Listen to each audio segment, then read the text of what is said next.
Um, wow, you're throwing the hardball questions here.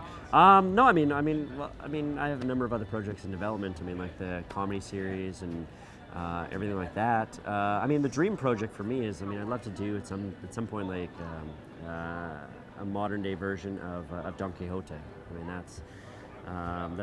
it's my favorite story of all time. I absolutely love it in terms of the novel, in terms of the actual story. Of course, it's tough to do a modern version of Don Quixote because Mr. Terry Gilliam, of course, messed it up with his Tilting at Windmills. Tilting at Windmills with Johnny Depp, that Shakespeare lover. And what is it about Don Quixote? Like, what is it about the story? If there's a couple of things that you just like, man, that's what does it for me. That's a good question. Don Quixote. What I really love about it is,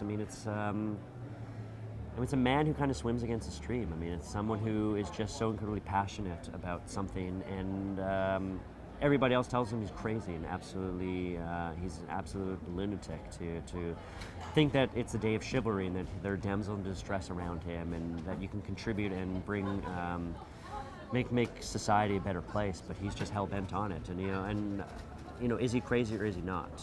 He actually is touching everyone and making them feel better in a better way. I just really like that theme.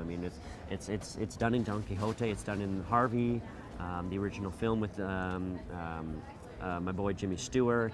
I just love that story of a man that's just tilting at windmills. To dream the impossible dream. That's the great thing about the musical Man of La Mancha version of it. It's to dream the impossible dream. That's what it's all about. Fight the unbeatable foe, and just try to accomplish as much as you can when society tells you no, that's crazy. Whether it's literal craziness or metaphorical. And let's throw it back at you. I would have gone the with 13th Ayn Rand. month. I would have gone with Ayn Rand. I don't know. That's a good question. I don't think I have something as passionate about that, but I do respond to the Don Quixote story in the same way. I love stories about people who just try. Like I think there's something nice you hear about, like they talk about being a dad, right? And like 99% of it is just showing up. And I think that kind of heroism is sometimes understated. And one of the things that I love is a story where it's the everyday hero. And I think there's something special about that.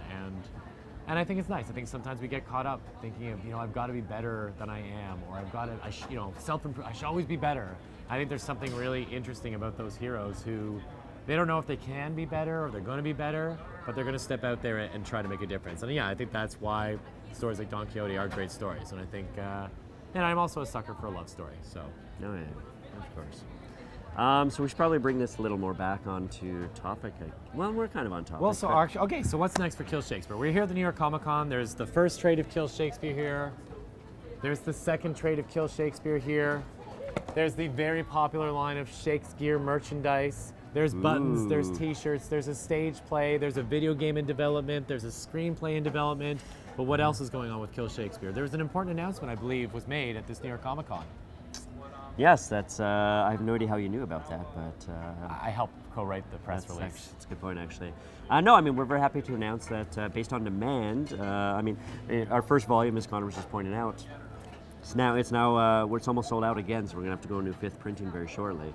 The demand is there, and people want more of Kill Shakespeare. So we're proud to announce that in February of 2013, we're going to be launching a new 5-issue arc of Kill Shakespeare called The Tide of Blood. This one's set on the magical, mysterious Prospero's Island. So it's full of cannibals and wizards and mystical creatures are involved. So we're really excited about it. We're trying some new things. It gets really dark. Like there's madness involved. And Andy Belanger continues to be our artist, and he's just kind of bringing it to the next level. It's great. You can see from where Andy started with issue number 1 all the way to issue number 12, and he's just advanced so far. And then after having gone off for a year and worked on some other projects and coming back to Kill Shakespeare, he's just bringing it to the whole next level, which is absolutely great. So we're going to launch that in February 2013 in the individual issue formats, and then late next year we'll launch the third trade. So watch for that. Yeah. Give me the 2-minute pitch of what Kill Shakespeare is about. So Connor, why don't you tell everyone exactly what Kill Shakespeare is? I don't know that. I just stand behind the booth and look pretty. So Kill Shakespeare is really Lord of the Rings. Really that's no. Actually, that's what you think your role is. And I look ginger. Gingers can be pretty. Are you ginger? Gingers can be pretty. I thought you just stand here and look like Adam Savage from MythBusters. Okay, Joss Whedon. Shut up, Adrian Brody. I like to say he's the poor man's Joss Whedon. He's the rich man's Adrian. Why do you always get to be the rich man's Adrian Brody? So It's Kill Adrian Shakespeare- Brody. Hey, I want to be Jake get Gyllenhaal. Get out of here. All I'm right. Jake Gyllenhaal. So Kill Shakespeare is if Lord of the Rings and Shakespeare in Love had a drunken one-night stand, Kill Shakespeare would be their illegitimate baby. They live on the church steps. It is a action adventure that takes all the Bard's greatest heroes and most menacing villains, puts them in the same world, and pits them against each other in a quest to either save or kill a mysterious wizard by the name of... William Shakespeare. So it's not a retelling of any of Shakespeare's plays. You know, these books are not like manga Romeo and Juliet. What they are is Juliet meeting Hamlet, Lady Macbeth scheming with Richard III. You know, Iago coming to Othello and saying, I want to make up for everything I did to you, but if you can't forgive me, then send me to hell because that's where that's where I deserve to go, and you're the man who deserves to send me there. And it's playing what if with Shakespeare. What if Juliet lived? What if Hamlet didn't get back to Denmark? You know, what if Shakespeare could interact with his characters? And so just to finish off the interview, we've been working on this full time now for 4 years. So 4 years ago, we left our jobs for this, and we haven't looked back at all. But I mean, yeah. So there've been a lot of highlights and a lot of lowlights. What has been the best moment for you thus far? That's a really good question. What has been the best moment? I think probably for me, it was sort of when that first wave of reviews came in, probably for the first trade. And you got a sense that people really got what we were doing and they liked it.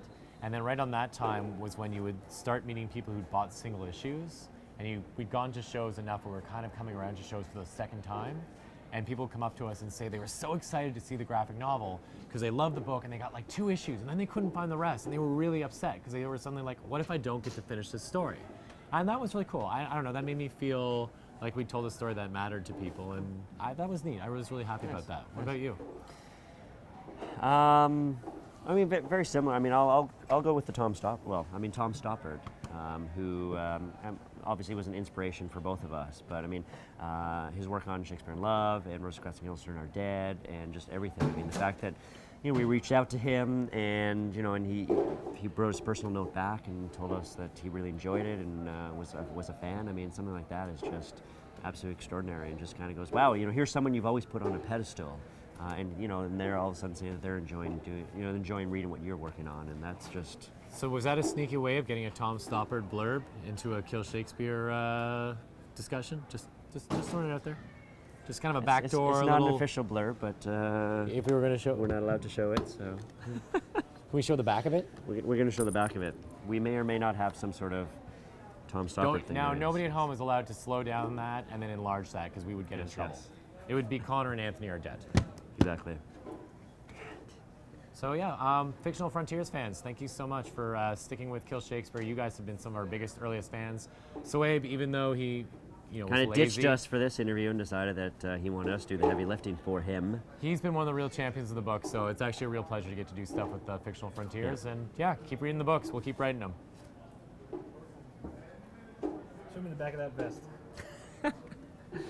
This is where Anthony stabbed me in the back. Oh, why? Why did he program me to feel pain? A2 donate. And this here you can see is this is a combination stitch and hand painted Richard III.